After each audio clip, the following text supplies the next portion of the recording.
Neville Goddard, Living Water Lecture Excerpts, April 19th, 1963. And so the eternal question, which came first, the chicken or the egg? And so it has shattered the minds of unnumbered people trying to figure out which came first.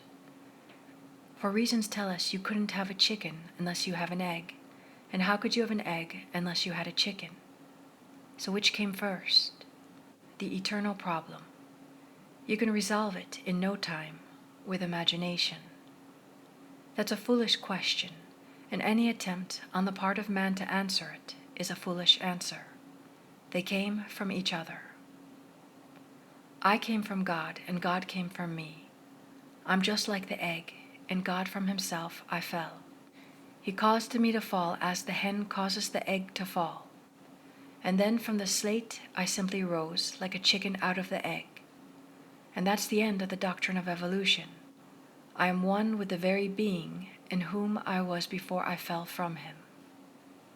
He chose me in himself before the foundation of the world. And then when all things were prepared, just like a nest, for that's what the world is, all these galaxies, just like a nest, he drops me.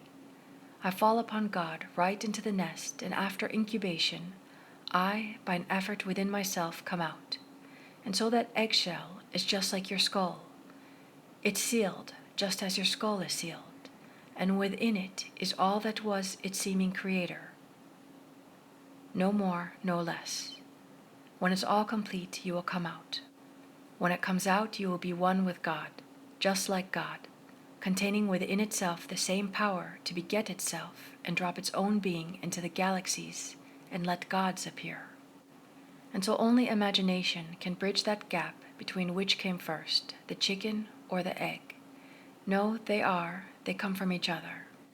I'd like to encourage you to take an image this night. It may be that this image you will take tonight would need no more than, say, a day, a week, or a month to materialize.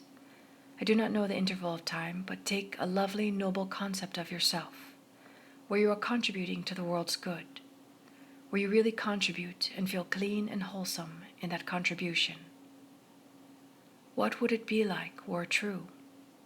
Well, now look into your mind's eye and see yourself as that being who contributed. For you can conceive yourself as that being. If you can, look until actually you feel the thrill of being such a being. Now, in a way that no one knows, it will hatch out, because out of that very vision of yours will come all that it takes to externalize it in your world. You can be anything in this world that you want to be if you know how to move upon the face of the waters. And the face of the waters is simply moving upon your own mind, that's all. You don't argue with anyone. You ask no one to help you. You simply look at your own being and conceive yourself to be the man, to be already that man or that woman that you want to be, and ask no one if it is possible. If it is wealth that you want, well then, let it be wealth. If it is recognition that you want, then let it be recognition. If it's an increase in talents that you're now expressing, then an increase in talents. I don't care what it is. Conceive yourself to be already the being that you would like to be, and conceiving it, look for confirmation.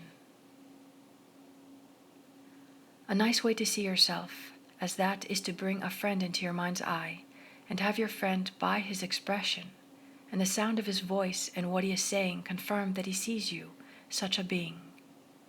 Let him see you, and then in your mind's eye, see his expression, one of complete satisfaction if he's a true friend. No envy on his part if he's a real friend, but pride on his face because he has you as his friend and he's so proud of your accomplishments. If you want to add to it, carry on a mental conversation with him from the premise that he actually sees and approves of this, you that you have become. That would tell you what you would see if you didn't have that to reflect against your mind, what you would see in the depths as yourself. You will see the same being that he is seeing. So take a friend and use a friend to confirm that image of yourself. And may I tell you, you will be surprised how it works. So become a doer, and a doer is to put into practice what you heard this night. Start with a friend. Take any friend in your world who you think tonight could really be helped financially, socially, and physically. But can he be helped? You think he can be helped. Well, then you help him. Bring him before your mind's eye. Represent him to yourself as he ought to be seen by the whole vast world, and you believe in the reality of that image of him. So you can walk the street and move on the face of water, ride the bus and do it, sit quietly and do it, but still the mind. No matter what formally he or she appeared to be, that's a very disturbing thought if you must fight with it. No matter what they were, that's like a stormy ocean if they aren't pleasant, if things aren't right for them. So you don't try to do anything about it. You just bring them before your mind's eye as they ought to be seen by you and by the world and by themselves.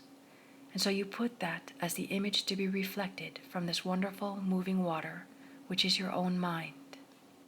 So you read it when you go home, as in water face answers to face, so the mind of man reflects the man. How can you get around that? The mind of man reflects the man.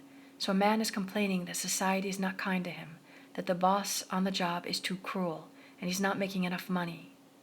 He's reflecting only the being that he conceives himself to be, and they in his world are only mirroring that he within himself has set up as a pattern. If he doesn't like what is happening because they are only mirrors, well then, let him reshuffle the deck, as it were, and change the concept he holds of himself. Changing it, just let him be faithful, for remember the interval of time. Now let us go into the silence.